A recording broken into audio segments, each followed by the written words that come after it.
Magandang pagdating sa Ibagiw 2025 Created Festival. Ako ay nasasabik na maging iyong gabay inilalarawan ang strength and grace of Filipino women. General Collection.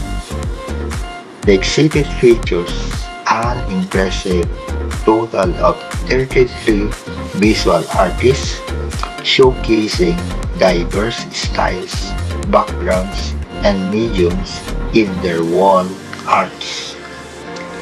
Photographers and creatives. Baguio Benguet photographers, hikers, and artist club. Contribution.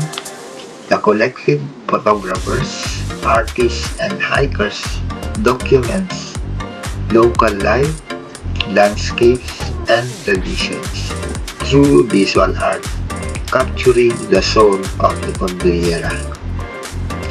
The exhibit features 34 photographers in total, one notable artist showcasing the traditional wooden textile heritage, one stone carver, 3 metal sculptures, pop culture artists including cosplay artworks and paraphernalia, online game developers.